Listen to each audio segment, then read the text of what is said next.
Hello everybody, this is SB, also known as Mr. Google, and today I will bring you guys my next video, which is going to be about an online PvP match, me playing as the Taskmaster a.k.a. General versus the EU Cleaver General, which is basically the Railgun General.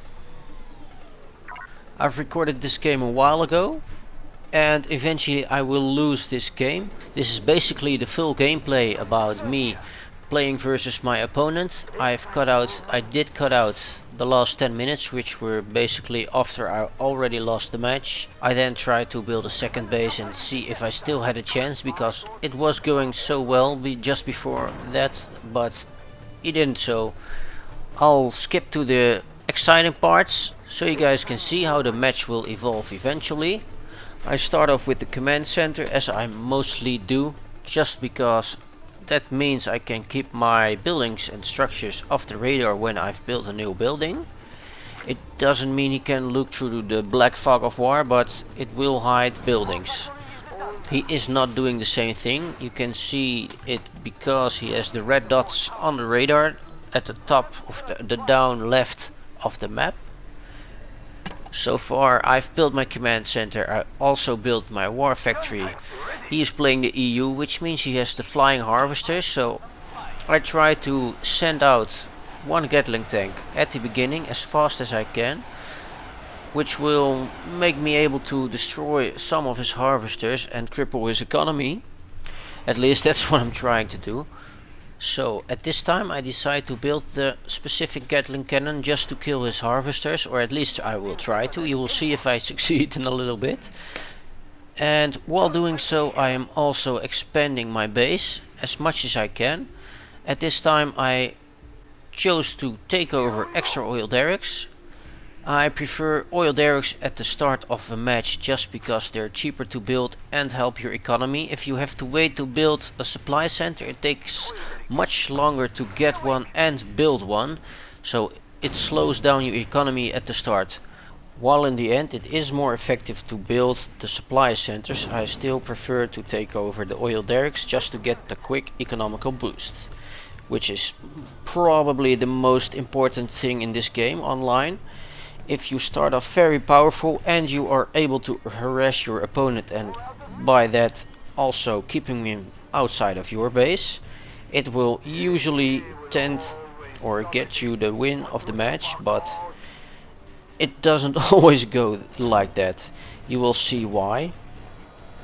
At this point I've set my rally point after building extra oil derricks, and I have just sent my Gatling tank near his base. He doesn't seem to have all that much of defense, just because he also expanded already and teched up. He couldn't possibly have a lot of units yet, so it was a good move at this time to rush in with just one Gatling tank almost as soon as possible, and kill a few of his flying harvesters. While doing so, I'm also expanding to build another oil derrick just to get the economical advantage, and you will see if it works out just as good as I had planned. As you can see, I did manage to take down quite some harvesters.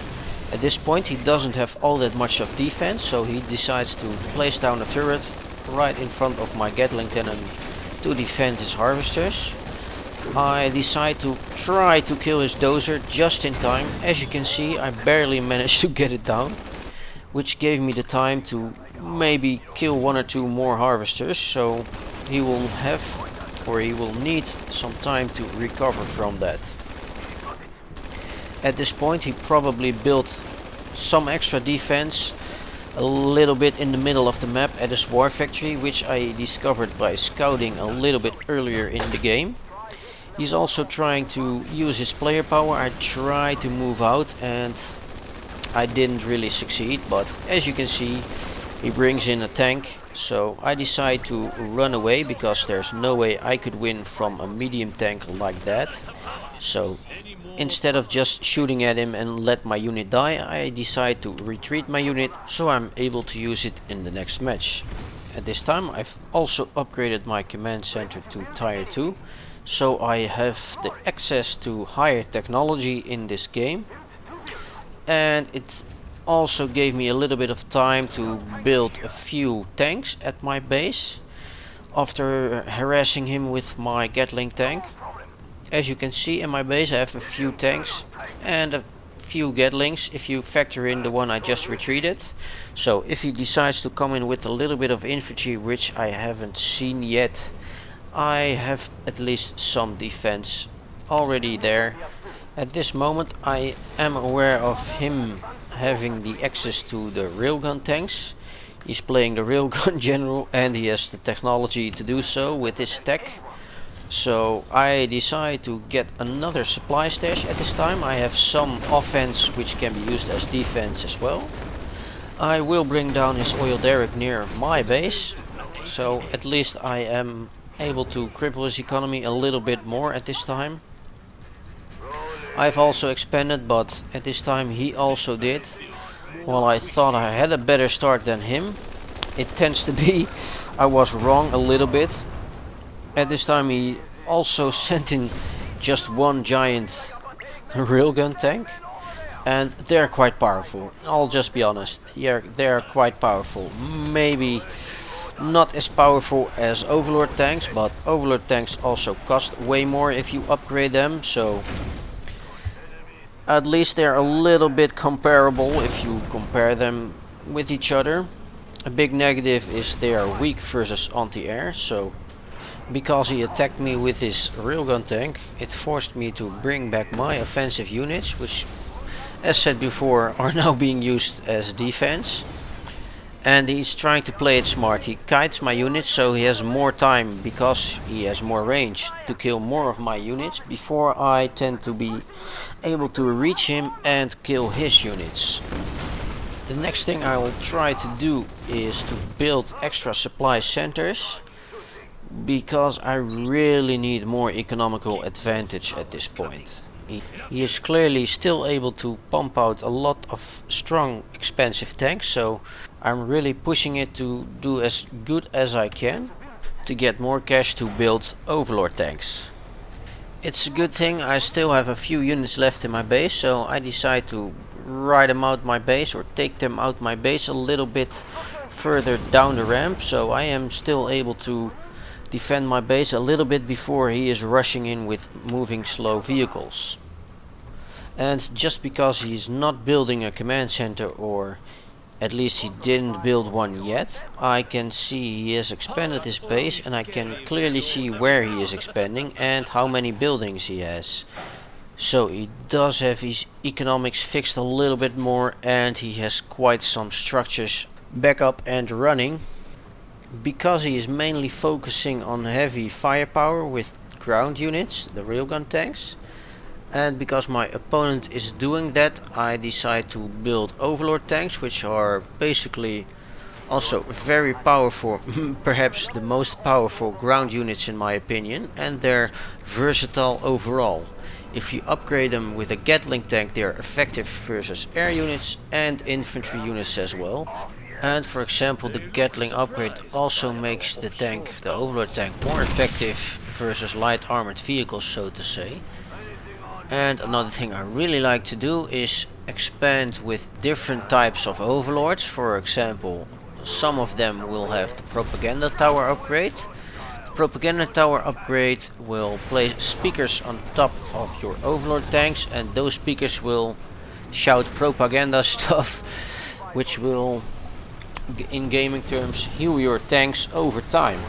You can also upgrade those propaganda tower upgrades when you get higher tech, but it's even powerful when it's not even upgraded yet. So at this point I barely managed to kill my opponent's tanks. If he used maybe 2 more, he would have crushed my base at this time, but he didn't. I had enough defense and I had the time to expand to take over an extra supply center.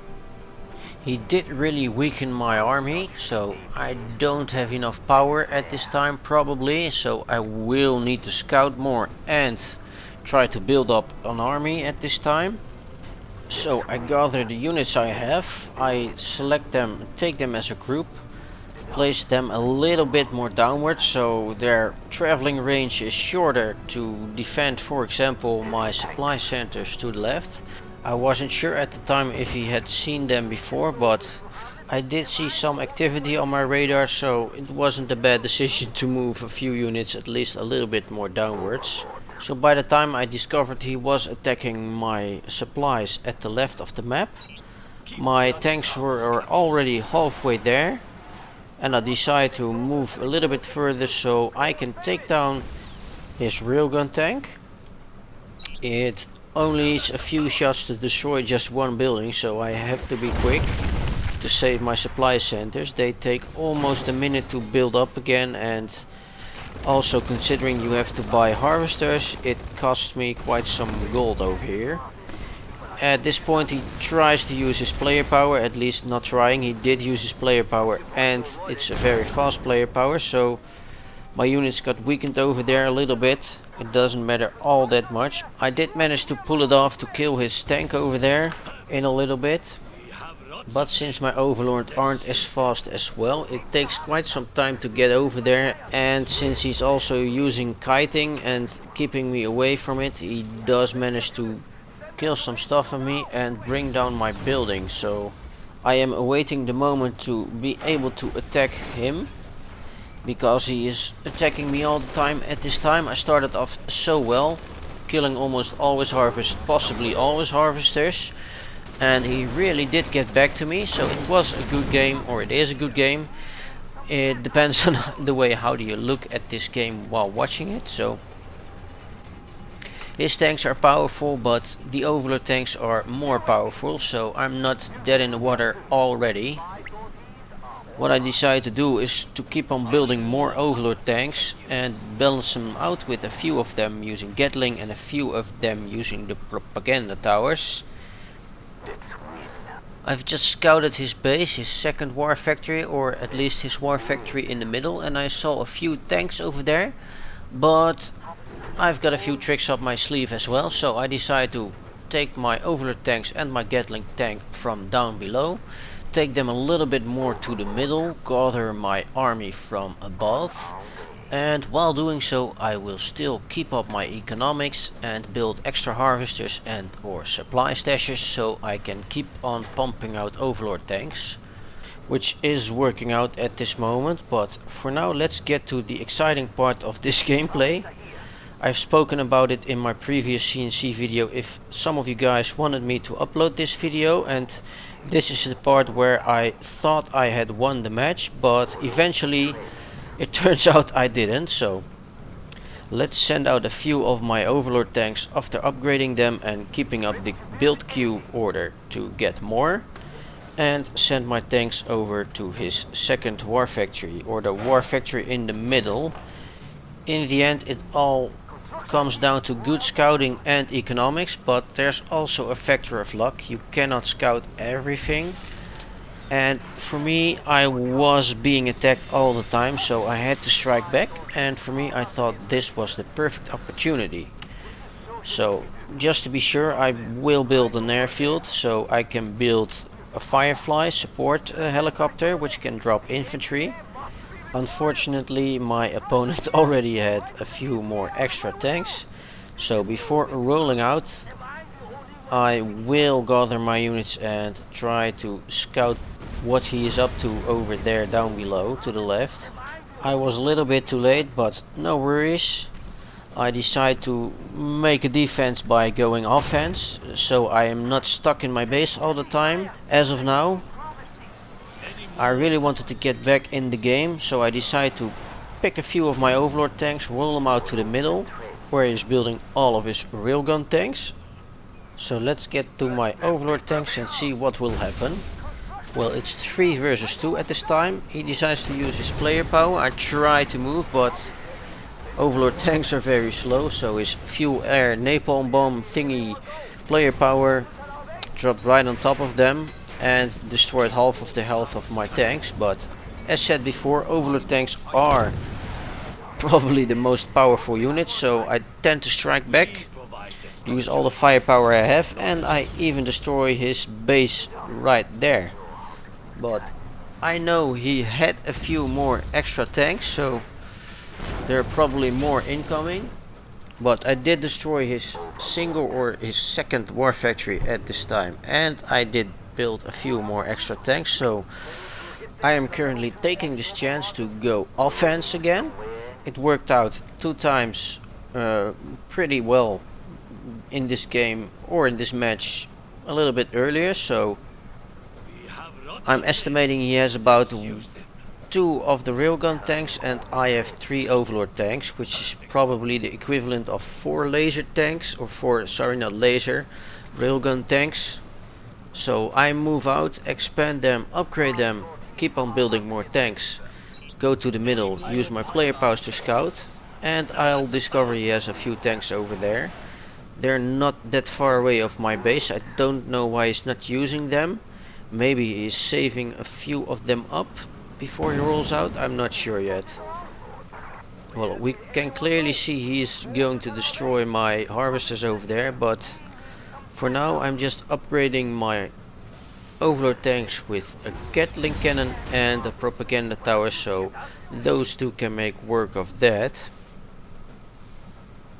And again, he did manage somehow to be able to destroy my harvesters and supply centers to the left, so I am missing out on money at this time, in-game money, currency. So I'm about to rush in with the power I have, just to try to overwhelm him, but for me, if I'm playing this game and I get a match like this, it really raises your heart rate, at least it does for me. I really love this game, even as the free-to-play model as of now, after the October patches. So yes, I really enjoyed the free-to-play model. I didn't see a pay-to-win model eventually in it, so I'm really sad it got closed like this way. But if you haven't seen my previous video about the good news, I will place a link down in the description, by the way. And it basically comes down to new developers have taken over, or are going to take over, the development of CNC, and it will probably not be free to play. Just check the link in the description for details about the good news of CNC if you wish to do so. For now, I was able to move out a few of my upgraded Overlord tanks, or at least partially upgraded Overlord tanks, to his base. He had low power. I can see he has only about 2 base defense structures. So at this point I was thinking I had a fairly good chance to rush in his base and potentially kill whole his base, or at least most of his base, so he would surrender, or at least it would mean GG for me. But it turns out to be a little bit different. In a little bit you will see why later on. It doesn't take long anymore to find it out. But as you can see, it didn't really have base defense. I demolished his 2 turrets at the front of the ramp over there. I even get to destroy all of his tech buildings over there and his supply center. So I basically demolished his whole base over there. So at this point I was thinking, alright, GG. I struggled a little bit, but eventually I got back, and this is GG, and I will win the match. I destroyed all his units and structures, but then out of the blue he appears with about 12 helicopters, stealth helicopters, and I really didn't have the defense for it. One of my overlords was using Gatling, but it was already damaged, and possibly if I had 3 overlord tanks I did win this match. But yes guys, if I scouted a little bit more, or a little bit better, or I just had the luck to be able to see one of his aircraft, I would probably have been able to win this match and get the victory and the victory points. But you learn from your mistakes and you learn from your opponents, which is a good thing. In my opinion, my opponent was a very good player. He didn't chat back to me, but that might just be because he didn't know how to do it. I didn't know how to do it at my first few matches, but he did play fairly well, so I did decide to upload this video after the request of someone on my previous CNC video, so thank you for that. I've started to create this video after you asked me to do so, so I hope you enjoyed it. Because I didn't see the incoming choppers, I do tend to lose all of my structures over here. I did cut out 10 minutes of gameplay right after he destroys my whole base with his choppers over there, but as said before, that wasn't an exciting match because I basically only got demolished after this. I will show the end. He eventually built a super weapon and such. He didn't use it. I wasn't able to bring or build a few units to his base, so I've removed 10 minutes of crappy gameplay to spare you guys the effort. But for now this gameplay is coming to an end, so if you enjoyed this video, please help me out by leaving a like down below. It took quite some effort and time to make this video, and I would really appreciate it if you would subscribe to my videos if you really like them. Feel free to comment down below, ask me any question possible. So far I've been able to answer each and every single one of you. And if you haven't seen my previous videos, for example how to mine Bitcoin or Litecoin with your gaming PC, please check that video out. It might be interesting for you to gather a little bit of Bit or Litecoin, which can be used for example to purchase free Steam games if you wish to do so. So anyways, thank you for watching and I'll hope to see you next time.